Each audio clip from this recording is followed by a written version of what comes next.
පැය ගණන් පාඩම් කරලත් අන්තිමට බලද්දි ඔළුවේ මුකුත් නැහැ. හරිම අප්සෙට් වැඩක් නේද? ඒත් ලෝකයේ ඉහළම දක්ෂතා දක්වන අය පාවිච්චි කරන හරිම සරල ඒ වගේම පුදුම හිතන තරම් ප්‍රබල විසඳුමක් ගැන තමයි අද මේ විග්‍රහයෙන් කතා කරන්නේ. අපි හැමෝටම මේ අත්දැකීම තියෙනවා නේද? වීඩියෝ බලනවා, පොත් කියවනවා, හයිලයිට් කරනවා, කොච්චර දේවල් කරත් ටික දවසකින් බලද්දි ඔක්කොම අමතක වෙලා ගිහින්. ඇත්තටම අය හැම වෙන්නේ? හරි. අපි එහෙනම් කතාවට බහිමු. අපි දරන ඉගෙනීමේ උත්සාහයන් බොහොමයක් අසාර්ථක වෙන්න මූලිකම හේතුවක් තියෙනවා. ඒකට කියන්නේ දැනුමේ මායාව කියලා. මේකෙදි වෙන්නේ මෙහෙම දෙයක්. යම් තොරතුරක් දැක්ක ගමන් හඳුනා ගන්න පුළුවන් නිසා අපි හිතනවා අපිට ඒක තේරෙනවා කියලා. ඒත් ඇත්තට මේක තේරිලා නැහැ. හිතන්නකෝ කවුරු හරි ප්‍රභා සංශ්ලේෂණය ගැන ඇහුවා කියලා. ඕ මං දන්නෝ වගේ හැඟීමක් එනෝ නේද? ඒත් ඒක හරියටම පියවරෙන් පියවර කාට හරි කියලා දෙන්න කිව්වොත් අන්න එතන තමයි වැඩේ හිර වෙන්නේ.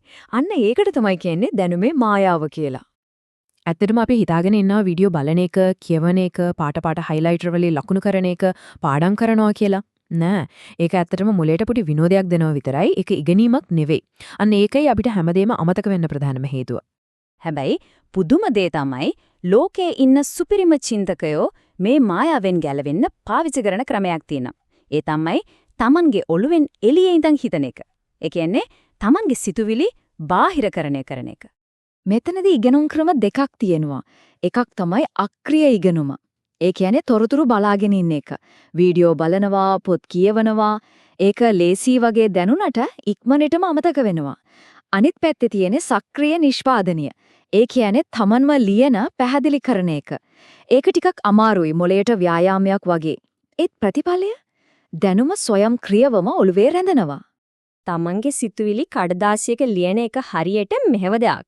අපේ මොලේ තියෙන RAM එක 2GB ඉඳලා 128GB වලට අප්ග්‍රේඩ් කළා වගේ වැඩක්.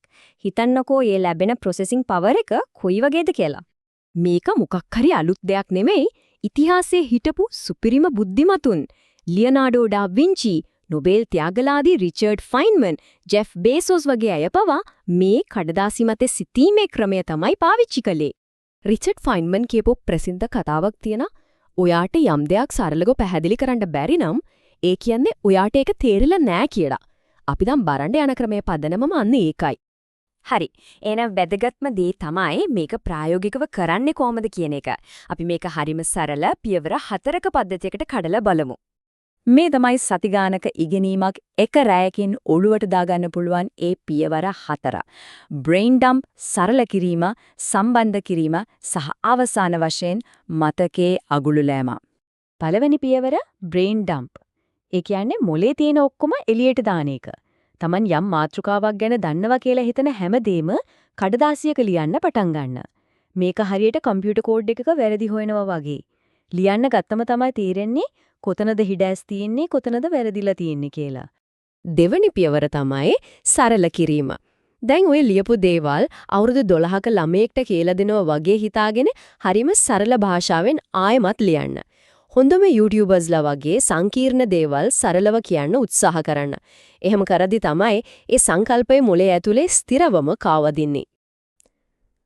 තුන්වෙනි පියවර සම්බන්ධතා ජාලයක් හදන එක. මේ දැනුම් කොටස් අතර ඇයි කොහොමද වගේ ප්‍රශ්න අහන්න. ඒවා එකිනෙකට සම්බන්ධ කරන්න. මාවල් ෆිල්ම්ස් ඔක්කොම එකිනෙකට සම්බන්ධ වෙලා තියෙනවා වගේ මේ අදහස් ජාලයක් වගේ සම්බන්ධ කරාම ඒවත් තනිතනිව මතක තියාගන්නවට වඩා දහස් ගුණයකින් ලේසියෙන් මතක හිටිනවා. අවසාන පියවර මතකයේ අගුළු ලෑම. රැයට නිදා ගන්න කලින් ලියපු දේ ආයෙ පාරක් බලන්න. මොකද නිින්දෙදි තමයි අපේ මොළය මතකයන් තහවුරු කරන්නේ. ඊට පස්සේ පහවදා ඒ ඔක්කොම මතකෙන් ආයෙමත් ගොඩනගන්න උත්සාහ කරන්න. මේකට කියන්නේ ඇක්ටිව් රීකෝල් කියලා. මේක තමයි මතකයේ ශක්තිමත් කරන්න ප්‍රබලම ක්‍රමයක්. හරි. එහෙනම් බලමු කොහොමද මේ ක්‍රමය නිසා සාමාන්‍ය කෙනෙක් සහ සුපිරි දක්ෂතා දක්වන කෙනෙක් අතර ලොකු වෙනසක් ඇති වෙන්නේ කියලා. බලන්න ගොඩක් අය කරන්නේ කියවනවා, හයිලයිට් කරනවා, ආයෙත් එකම කරනවා. ඒ කියන්නේ මොළය පාවිච්චි කරන්නේ ස්ටෝරේජ් එකක් වගේ. ඒත් සුපිරි දක්ෂතා දක්වන අය කරන්නේ සිතුවිලි බාහිරකරණය කරන එක, සරල කරන එක, සම්බන්ධ කරන එක. ඒ අය කඩදාසිය දෙවනි මොළයක් විදිහට පාවිච්චි කරනවා. මතක හිටීවි කියලා බලාගෙන ඉන්නේ නැහැ. අවබෝධයේ ඉංජිනේරුමේ විදිහට ගොඩනගනවා. වෙනස තියෙන්නේ මහන්සි වෙන ප්‍රමාණය නෙවෙයි, හිතන විදිහේ. ඉතින් මේකේ අවසාන ඉලක්කය වේගයෙන් ඉගෙන ගන්න එක විතරක්ම නෙවෙයි, ඊට වඩා ගැඹුරු දෙයක්. ඒ තමයි වඩා හොඳින් හිතන්න පුරුදු වෙන්න එක. කඩදාසිය කියන්නේ බලවත් සිතුවිලි ගොඩනගන්න පුරුවන් ආයුධයක් බවට පත් කරගන්න එක. ඉතින් අද රැට මේ ක්‍රමේ පාවිච්චි කරලා ප්‍රගුණ කරන්න යන්නේ මොන විශේෂද අත්හදා බලන්න තමන්ගේ මොලේ තියෙන නියම හැකියාව සොයාගන්න.